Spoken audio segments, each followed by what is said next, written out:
As I was doing research for this article, I discovered something surprising. I think students in Malaysia have been learning something incorrect in history. The following is a multiple-choice question in the Pahang SPM trial paper for history in 2014 translated from Bahasa Malaysia. Barisan Sosialis win in the Hong Lim election in April 1961 worried the Singaporean government led by Lee Kuan Yew. Why was the Singaporean government worried by this win? A. It delayed the formation of Malaysia. B. It threatened national unity. C. It interfered with the plans for independence. D. It strengthened the position of the British. The mistake is that Barisan Sosialis did not contest in the Hong Lim by-election. It's not just a mistake that appeared in the trial paper but also in various websites and in books I found online. The thing is, I've spent part of the last 3 years researching the history of Malaya's independence in 1957 and the formation of Malaysia in 1963. This was work done for a pair of documentaries titled Road to Nationhood, Journey to Independence, and Road to a Nationhood, Formation of Malaysia, the latter to be aired on Astro this weekend. A little bit of background first on the Hong Lim by-election. It was held in April 1961 when Ong Eng Guan, the former PAP People's Action Party Assemblyman and Minister for Foreign Development, resigned from the Legislative Assembly in December 1960 because he was expelled from PAP after criticizing the party's policies. He then tried to reclaim his seat by contesting in April 1961 against a candidate from PAP, his former party.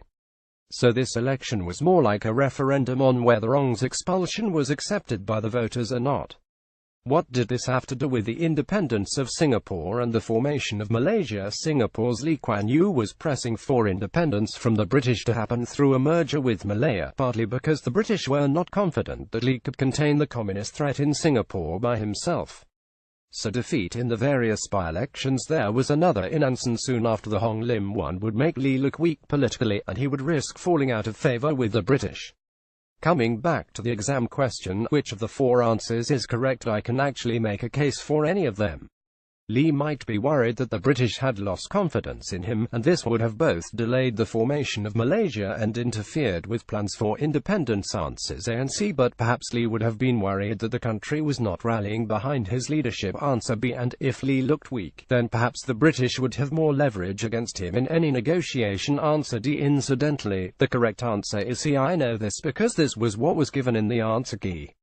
It's also repeated in one revision textbook that said that the Hong Lim by-election results would disturb British plans to give Singapore independence, and also that Barisan Sosialis contested in Hong Lim in 1961.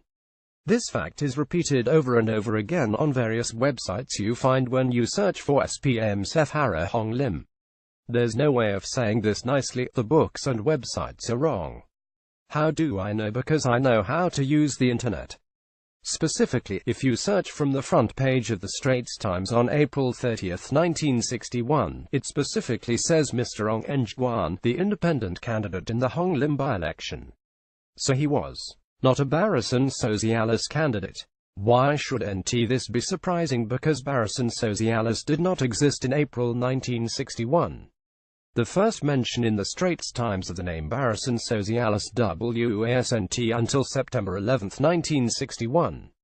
The group that went on to form Barisan Sosialis was referred to as PAP rebels in the July 27, 1961 issue of the paper, and, at the point, were only going to form an opposition party. So it was impossible for Barisan Sosialis to have even contested the Hong Lim by-election in April 1961. Ong Eng Guan himself was never a member of Barisan Sosialis, and he founded the United People's Party, which was quite distinct from the left-wing Barisan Sosialis. How on earth could the SPM history textbooks get it so wrong? I believe it's because no student has ever had to check it. No student has been encouraged to read the newspapers of the time and compare them with what the books say. No student has been told that the real value in history comes from examining facts from a variety of sources. As a result, no student has come across the perplexing situation when 2 sources referencing the same event say completely different things. And this is when history gets interesting. The merger of 1963 that resulted in a country called Malaysia is an extremely complicated thing. Explaining why people wanted it to happen was probably one of the harder things to deal with in the documentary. We didn't even explicitly mention the Hong Lim by-election, except to say that Lee was under immense political pressure, and, ironically, Malay's Tunku Abdul Rahman's fear that the Communists would gain a foothold would have given him reason to support a merger with Singapore. In the end, history is a story with many truths. And in a sense, the factual mistakes made in the exam question and the textbooks aren't really that important.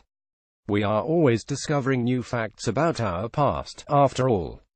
What's more important is whether we understand how to source the truth from legitimate sources, doing so while being aware of the traps we could get caught in because of our own bias and not accepting at face value the things we are told. If we can teach our kids all this, they'll find the truth on their own.